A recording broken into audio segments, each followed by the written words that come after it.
Kalat na ang karimlan nang marating ni Magda ang Pasay.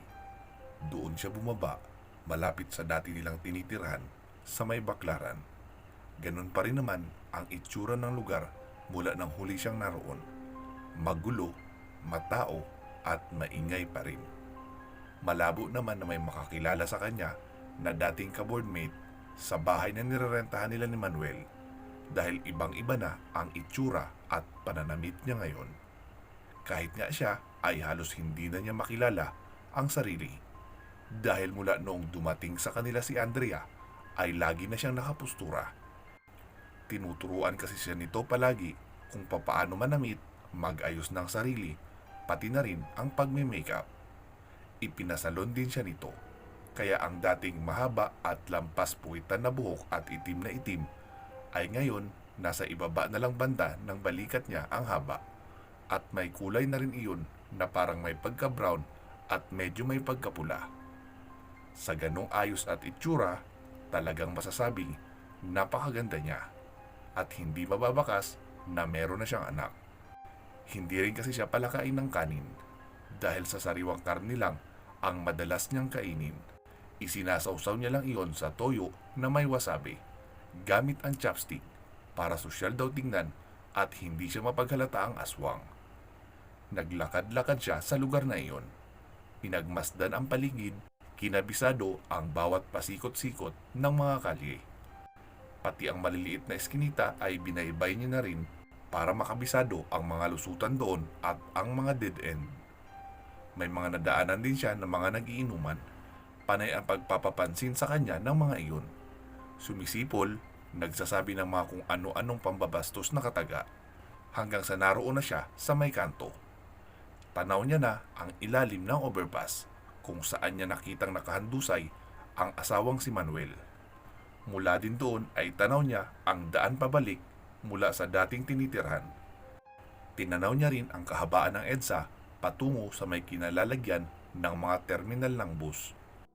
Ayon kasi kay Manuel, noong nabubuhay pa ito, ay iyon ang madalas niyang ruta kapag naghahanap siya ng dilihensya. Sa kabilang kanto na malapit sa kinatatayuan niya, ay may nakita siyang 3 babae na nakapustura at tila nagpapapansin ang mga iyon sa mga nagdaraan. Alam niyang mga kalapati sa gabi ang mga iyon. Naisip niya na lang na kawawa ang mga ganong kababaihan. Nabubuhay gamit ang pagbebenta ng sarili. Nakita niya rin sa hindi kalayuan ang isang matandang babae na nagtitinda ng yosi at candy. Naglakad siya patungo sa unahan upang humanap ng mga lugar na maaaring dinaanan ng asawa niya bago ito mamatay upang makapagtanong-tanong na rin. Hanggang sa biglang may pumaradang sasakyan sa tabi niya at may 2 lalaking bumaba. Mabilis siyang sinukluban ng sako sa ulo. Sinubukan niya pang manlaban, pero umabot hanggang bewang niya ang pagkakapasok sa kanya ng sako, kaya hindi niya na magamit ang kanyang mga kamay. At binuhat naman siya ng isa pang lalaki sa 2 paa at mabilis na isinakay sa sasakyan.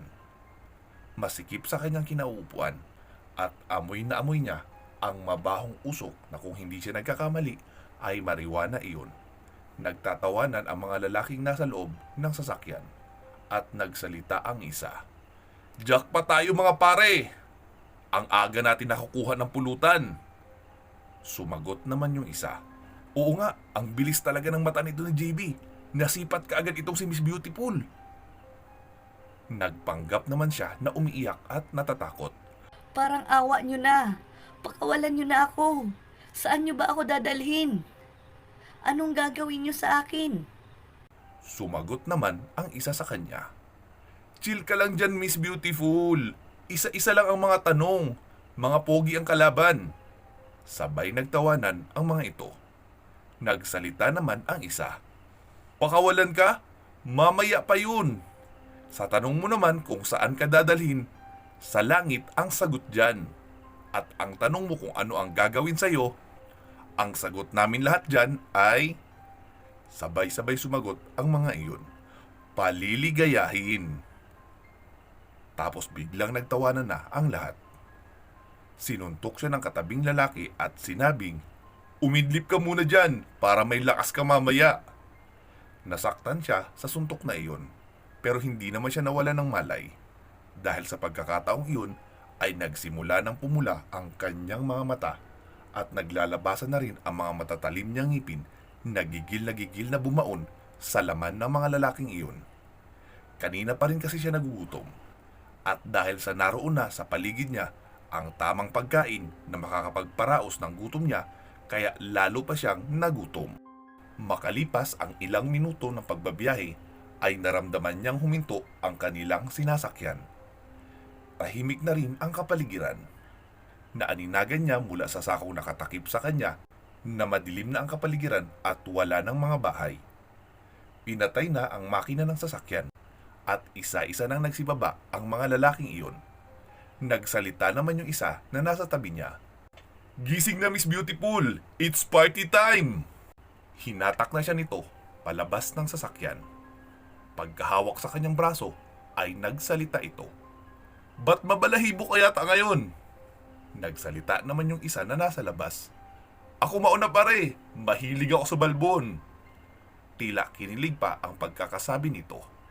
Madilim ang buong kapaligiran na kinaroroonan nila at ang nagsisilbing liwanag lang ay ang headlight noong sasakyan.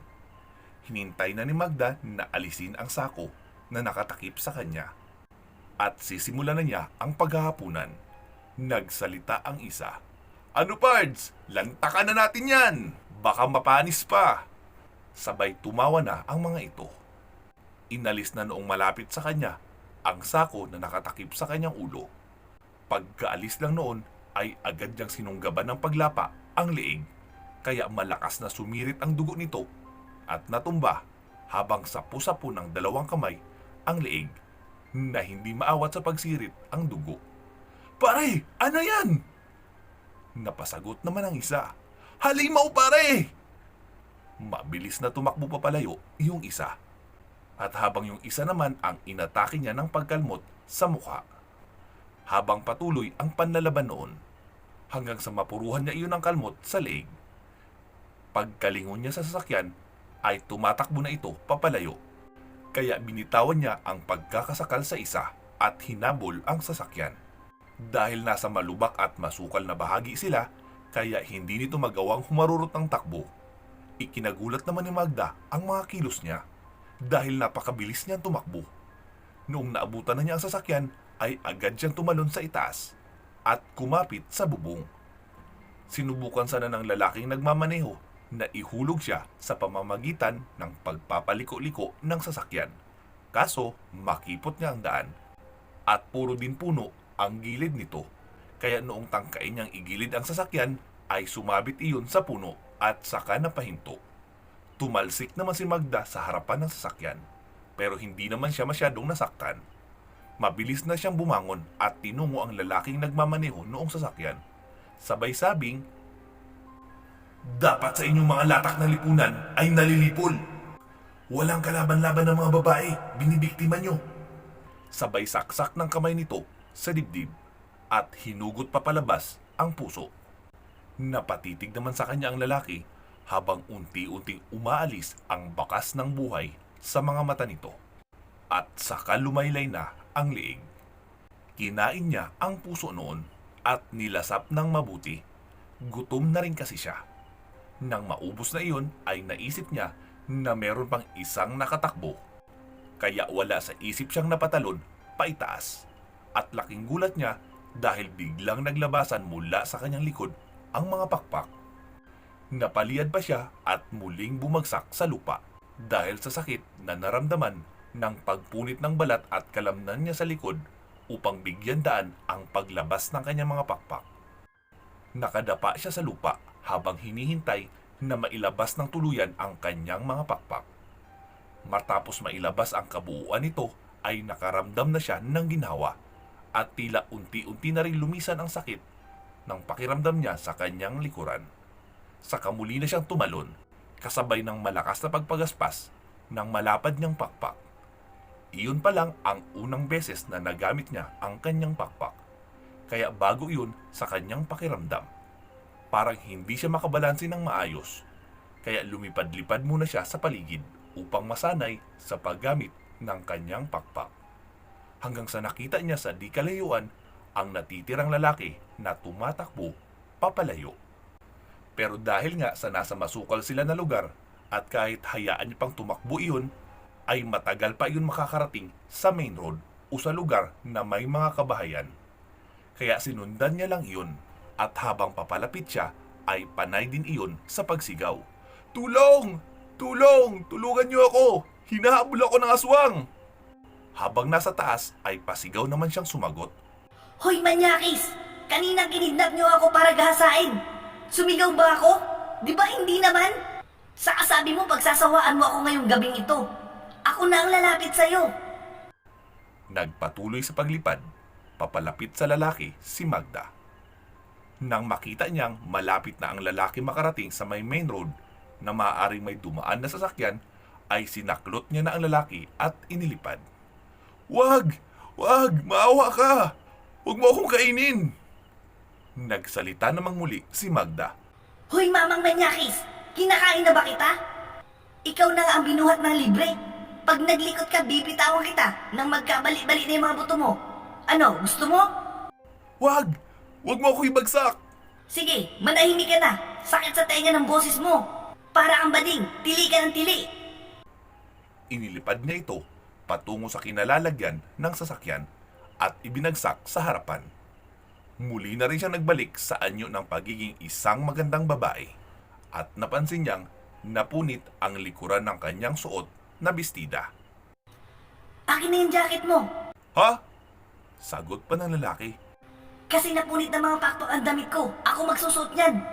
Ano, ayaw mo? O kakainin kita? Mabilis namang hinubad ng lalaki ang suot na black leather jacket at inabot iyon sa kanya. Anong gagawin mo sa akin?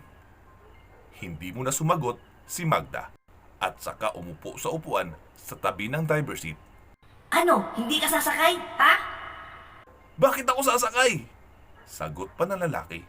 Hindi ako marunong mag-drive. Ihatid mo ako kung saan niyo ako dinukot. Bilisan mo! Taranta at nanginginig naman na pumasok sa sasakyan ang lalaki. Sige na, paandarin mo na. Bilisan mo! Pinaandar na ng lalaki ang sasakyan at bumiyahe na pabalik sa bahagi ng Baklaran, Pasay. Paglapit nila sa may overpass kung saan madilim ay sinabi ni Magda. Iparada mo ang sasakyan sa may ilalim. Pagkasilong sa ilalim ng overpass ay sinabi ni Magda. Patayin mo ang makina. Sinunod naman iyon ng lalaki. Parang awa mo na! Huwag mo ako papatayin! Sumagot naman si Magda. Itatanong ko lang kung may lalaki ba kayong binugbog at pinagsasaksak at iniwan sa lugar na ito. Ha? Wala! Wala kaming pinatay dito! Ah, okay. Bubuhayin sana kita eh. Kaso nagugutom pa ako. Sabay nagpalit ng kulay ang mga mata ni Magda. Sabay tumulis muli ang kanyang mga kuko sa kanyang mahabang daliri sa kamay at isinaksak iyon sa dibdib ng lalaki at hinugot papalabas ang puso. Bigla namang nahinto sa paghinga ang lalaki. Sinimulan niya ng kainin ang hawak na puso habang pinagmamasdan ang mga nagdaraang sasakyan sa kahabaan ng EDSA at inaalala ang gabi na kinain niya ang puso ng sarili niyang asawa at pinakamamahal na si Manuel.